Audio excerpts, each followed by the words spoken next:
Hello everyone, this is Ifti. আজকে আমরা দেখব কিভাবে Adobe Stock ট্যাক্স সাবমিশন করবেন। ট্যাক্স সাবমিশন করাটা আপনার অ্যাকাউন্টের জন্য খুবই গুরুত্বপূর্ণ। ট্যাক্স সাবমিশনটা না করলে আপনার অ্যাকাউন্টে 30% ব্যালেন্স হোল্ডিং এ থাকবে।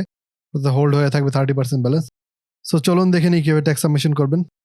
প্রথমে অবশ্যই আপনার Adobe Stock অ্যাকাউন্টে লগইন করা অবস্থায় উপরে দেখতে পাচ্ছেন একটি মেনু আছে। এখান থেকে কন্ট্রিবিউটর অ্যাকাউন্টে ক্লিক করবেন। কন্ট্রিবিউটর অ্যাকাউন্ট পেজটি ওপেন হওয়ার পর একদম নিচের দিকে আসবেন। এখানে দেখতে পাচ্ছেন ট্যাক্স ইনফরমেশন নামে একটি ট্যাব আছে। এখানে লেখা আছে fill up your tax form. You avoid 30% withholding on your revenue. So tax ফর্মটা না ফিল আপ করলে আমাদের 30% হোল্ডিংয়ে থাকবে ব্যালেন্স। সো আমরা আপাতত ট্যাক্স ফর্মটা ফিল আপ করবো। ট্যাক্স ফর্মটা ফিল আপ করার জন্য অ্যাড ট্যাক্স ইনফরমেশন বাটনটিতে ক্লিক করবেন। করার পর এখানে একটা এগ্রিমেন্টে কন্টিনিউ করতে বলছে, আমরা কন্টিনিউ করব। দেন আপনি যদি বিজনেস হয়ে থাকেন বিজনেস চুজ করবেন, আমরা যেহেতু পার্সোনাল অ্যাকাউন্ট ইন্ডিভিজুয়াল চুজ করব। Then continue. তারপর এখানে দেখতে পাচ্ছেন 3 ধরনের ট্যাক্স ফর্ম রয়েছে, আমরা মাঝখানটা চুজ করব। এটা হচ্ছে নন US residential personal account tax form. So click করে কন্টিনিউ। অবশ্যই খেয়াল করবেন এটার জন্য W8BEN ফর্মটা, এটা না হলে অন্য ফর্ম ফিল আপ করবেন না। আবারও বলছি W8BEN ফর্ম। সো ফর্মটি চুজ করার পর এই পেজটি নিয়ে আসছে। এখানে স্ক্রল করে নিচের দিকে আসলে দেখতে পারেন এখানে অ্যাকসেপ্ট করতে বলছে টার্মস এন্ড কন্ডিশন। সো আমরা কন্টিনিউতে ক্লিক করব।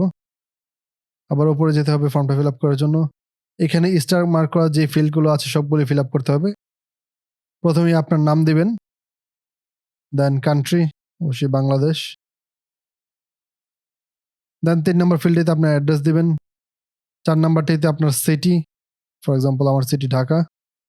দেন কান্ট্রি আবার বাংলাদেশ। বাকি এই হলুদ যে ফিল্ডগুলো আছে এগুলো না ফিল আপ করলেও হবে। দেন আপনার ডেট অফ বার্থ দিতে হবে। Date of birth fill up করার সময় একটা জিনিস খেয়াল রাখবেন, অবশ্যই ডেট অফ বার্থে প্রথম মাস দিবেন, দেন দিন, দেন হচ্ছে বছর। এভাবে date of birth fill up করবেন। দেন নিচের দিকে স্ক্রল করলে এখানে দেখতে পাচ্ছেন আমাদের এগ্রি করতে হবে, এই চেক বক্সটি দিয়ে দেবেন। দেন এরপর অপশনটি দেখতে পাচ্ছেন click here to sign in. So আমরা এখানে ক্লিক করব। এখানে আমাদের সাইন করতে হবে, জাস্ট আপনার নামটা লিখে দেবেন।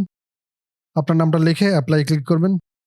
দেন নিচের দিকে স্ক্রল করবেন, আবারও এখানে সাইন করতে হবে, আপনার সেম আপনার নামটা দিয়ে দেবেন। আপনি অবশ্যই খেয়াল করবেন আপনার এনআইডি কার্ডের নামটা যেভাবে লেখা এখানে সেম ভাবে নামটা লেখা হয়েছে কিনা। সো সবকিছু ঠিকঠাক থাকলে দেন ক্লিক টু সাইন ইন। দেন উপরের দিকে যাব। উপরের দিকে আসলে এখানে দেখতে পাচ্ছেন লেখা আছে ইউ আর অল সেট। তার মানে আমাদের ট্যাক্স সাবমিশনটা সম্পূর্ণভাবে কমপ্লিট হয়ে গেছে। আপনি যদি চান একটা কপি ডাউনলোড করতে এখানে ডাউনলোড কপিতে ক্লিক করবেন, করে আপনি ডাউনলোড করে নিতে পারেন আপনার ট্যাক্স সাবমিশনের কপিটা। এখন যদি আমরা আবার Adobe Stock অ্যাকাউন্টে ব্যাক করি এবং কন্ট্রিবিউটর অ্যাকাউন্ট পেজটা রিলোড করি, নিচের দিকে আসলে দেখতে পাবেন আপনার ট্যাক্স সাবমিশন ফর্মটি ফিল আপ হয়ে গেছে এবং এটি ভেরিফাইড। আপনি সাকসেসফুলি সবকিছু ঠিকঠাকভাবে ফিল আপ করে থাকলে এটি অবশ্যই ভেরিফাইড হয়ে যাবে। এভাবে আপনি Adobe Stock ট্যাক্স সাবমিশন করতে পারবেন। ভিডিওটি ভালো লাগলে অবশ্যই লাইক দিবেন, কোনো কোশ্চেন থাকলে কমেন্ট বক্সে জানাবেন। দেখা হবে পরবর্তী ভিডিওতে। আল্লাহ হাফেজ।